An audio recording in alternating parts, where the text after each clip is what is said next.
Another Israeli hostage has been freed from captivity by the IDF, which carried out an amazing operation to rescue him on Tuesday evening. We will take a close look at this operation, which brought 52-year-old Bedouin Israeli Qaid Farhan Alkadi home to his family and dismantle the lies that Hamas is telling about this story. Meanwhile, the IDF has deployed large forces to Judea and Samaria, as well as increased air patrols over the region. 2 terrorists were eliminated in Jenin overnight Tuesday, while several others were eliminated by airstrikes in the Bekaa Valley of central Lebanon. While all of this is going on, Iranian officials keep making threats to attack Israel, and the United States is deploying additional forces to the Middle East to try and deter Iran from following through on those threats. Let's dive into the details. I'm Yair Pinto, and this is your boots on the ground report about what is happening in Israel on the 327th day of the war against Hamas, Hezbollah, Iran, and all its terror proxies in Yemen, Iraq, and Syria.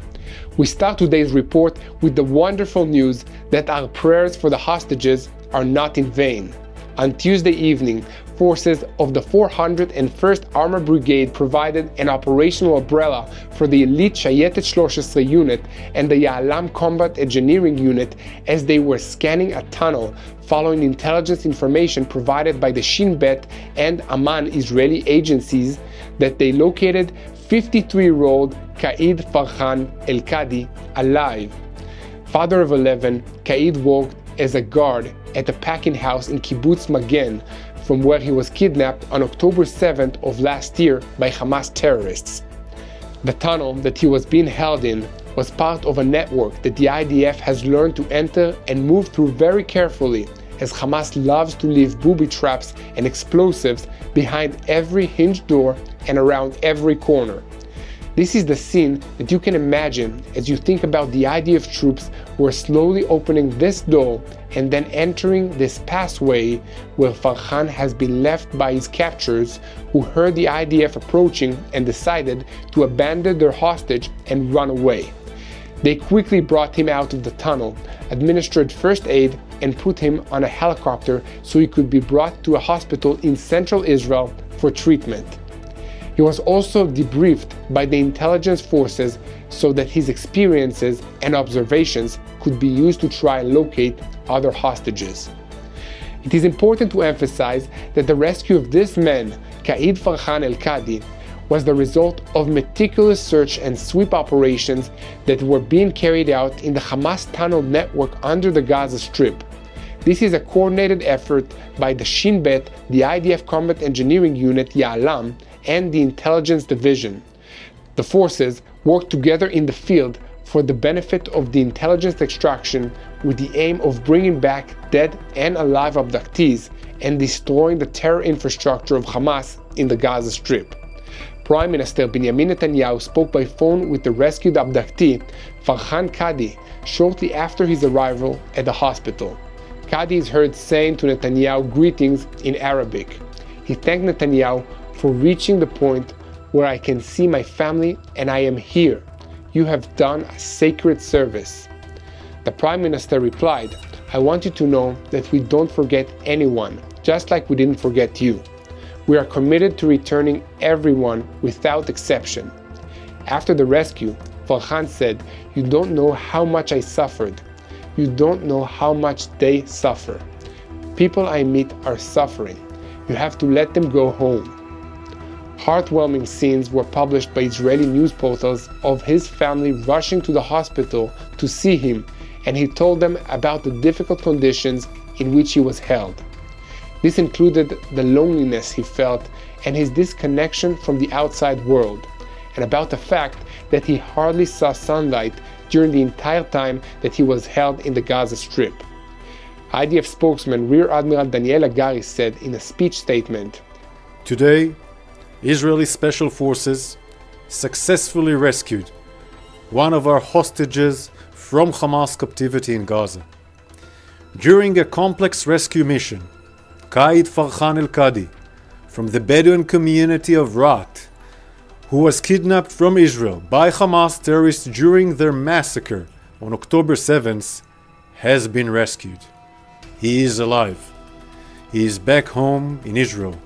But there are still 108 hostages whose families are still waiting to hear news that their loved ones are home.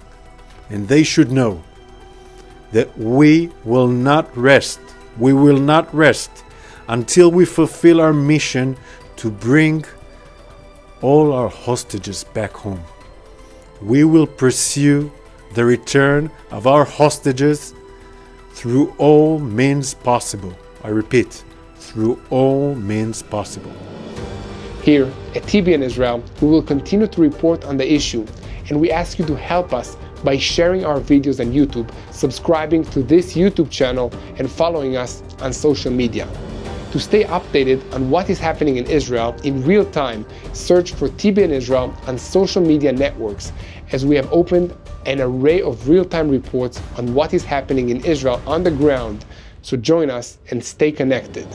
Switching our focus to diplomatic efforts, Hamas continues to reject the mediation proposals from Egypt and Qatar. Meanwhile, the IDF is expanding its footprint along the Netzer corridor, which splits the Gaza Strip in an effort to monitor the movement of Hamas from the southern districts of the Gaza Strip to the north. Satellite photographs show that a number of outposts and positions have been added in recent days along the route of this axis, which is gradually expanding on both sides, up to almost 2.5 kilometers. Along with control of the Netzer corridor, the IDF is keeping a close watch on the Philadelphia corridor, which runs along the border between Egypt and Gaza. This is making it impossible for Hamas to rearm, regroup, and otherwise reassert control of the Gaza Strip. They don't like that, so they demand that the IDF retreat from these positions. Hamas demands that residents be allowed to return to the north, but while the negotiations continue, the expansion of the Netzer corridor is preventing this. As mentioned, IDF control of the Netzer corridor is strangling Hamas from the north, while IDF control of the Philadelphia axis is strangling it from the south. The Philadelphia axis, which isolates Gaza from Egypt, sits on hundreds of tunnels through which enormous amounts of weapons flowed to Hamas for years. But it's not just a matter of arms smuggling. Control of the Philadelphia axis gives the IDF control of the Kerem Shalom and Rafah crossings and allows Israel to control the flow of humanitarian aid into the southern Gaza Strip. This ensures that the aid actually reaches the civilian residents of the Gaza Strip, the Palestinians, without Hamas being able to steal it and try to sell it to the residents after taking the best parts for themselves. Again, Hamas doesn't like being deprived of this source of supply and revenue, so it is demanding that the IDF give it back to them as part of the negotiations. That's the state of play in the negotiations right now. And here at TBN Israel, we will continue to update you going forward regarding this situation. The reports about the Bedouin Israeli hostage being rescued and taken for medical treatment in the same hospital as Jewish Israelis, tourists, and anyone else who needs help reminds us of the organization in Israel that runs into dangerous situations to provide care for anyone who gets hurt. I'm speaking now of Magen David Adom. They are the first response team with almost 35,000 volunteers from all over Israel who save lives every single day. Magen David Adom volunteers are the first to arrive at the scene of every terror attack, car accident, or natural disaster, putting their own lives in danger to save others. They are completely reliant on donations, so if you want to support them, go to this link or click on the description box of this video. Switching our focus now to events in Judea and Samaria, where the IDF and the Shin Bet have launched a massive security operation, arresting several known terrorists and destroying terrorist infrastructure. The main focus of this operation is in the cities of Jenin and Tulkarem, where the Palestinian Authority has lost effective control and the void is being filled by Hamas and an assortment of heavy armed street gangs. This is the largest security operation the IDF has launched in Judea and Samaria since the beginning of this war. It came in response to a recent attempt to carry out a bomb attack in Tel Aviv, and it is focused on the terror cells that are believed to have been behind that attempt. The activity in northern Samaria is accompanied by significant air assistance, both in the protection of the forces and in attacks carried out by combat helicopters and UAVs against terrorist infrastructures. Ground operations have also taken place to root out terrorist cells, including those which have set up their positions inside civilian infrastructure, including the government hospital, as well as the IBN Sina hospital in Jenin. Overnight Tuesday and into Wednesday morning, there were heavy exchanges of fire between IDF and Shin Bet forces and terrorists in Jenin. 2 terrorists are reported to have been eliminated in these exchanges. For now, the main operational activity in Tulkarem is focused on the Nur el-Shams refugee camp. Palestinian residents report heavy exchanges of fire taking place there. On Monday, an IDF drone carried out a strike on a terrorist operations room in Tulkarem, resulting in the elimination of 5 terrorists, at least one of which was a Hamas operative, while at least one other belonged to the Palestinian Islamic Jihad group. This is an indication that these groups are cooperating. Extensive anti-terror sweeps are continuing in several other areas of Judea and Samaria this week, and we will keep you updated on developments going forward. So please keep spreading the truth by sharing our videos on YouTube and following us on social media. Take a minute to find the follow button and click on it to subscribe to this channel. It really helps us reach more people with the news from Israel. Switching our focus once again to the northern border. On Tuesday evening, the IDF announced that forces from Division 91, in cooperation with the Air Force, had eliminated a terror squad from the Iranian-backed Hezbollah group, which was hiding in a building in the town of El Adissa in southern Lebanon. In related news, after Hezbollah claimed to have hit an Israeli military vehicle in Ramot Naftali last night, IDF spokesman in Arabic, Lieutenant Colonel Avichai Aderi, published a photo of the vehicle which had actually been hit. It was a food truck carrying meats, which continues the theme of Hezbollah's great chicken hunt after Sunday's rocket barrage struck a Galilee coop filled with chicken in an Israeli kibbutz. The great Hezbollah chicken hunt had been widely lampooned on Arab social media networks all over the Middle East. But jokes aside, the threats from Hezbollah and its Iranian sponsor are being taken very seriously. Iran's Supreme Leader Ayatollah Ali Khamenei signaled a change in tone on Tuesday by announcing that he is open to dialogue with the West, while continuing to insist that Israel's existence is a terrible threat to the Middle East which must be destroyed. For its part, the United States is not taking any chances and has decided to continue its deployment of 2 aircraft carriers in the Middle East, along with several escorting warships. Therefore, the Theodore Roosevelt aircraft carrier will remain in the region for now, along with the Abraham Lincoln, which just arrived recently. The Pentagon is also deploying additional squadrons of warplanes, helicopters, and ground forces to bases in Jordan and Qatar. The Pentagon is also speeding up the delivery to Israel of weapons and ammunition. This week, the 500 transport aircraft filled with military equipment from the United States since the war began landed at the Nevatim Air Base in the Negev. 107 seaborne shipments have also arrived since last October.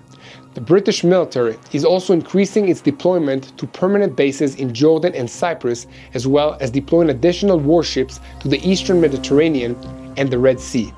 All of this is being done to deter Iran from taking offensive actions against Israel or its Arab neighbors, and to deal with Iran if that effort at deterrence fails. American assessments are that Iran's leaders are still very angry about the assassination on their soil of Hamas leader Ismail Haniyeh, and they would still like to take revenge for that. However, there are indications that Iran is thinking twice in the face of the massive response that they will receive for any attack against Israel. I want to conclude today's reports by paying my respects to a hero who fell in the defense of the State of Israel.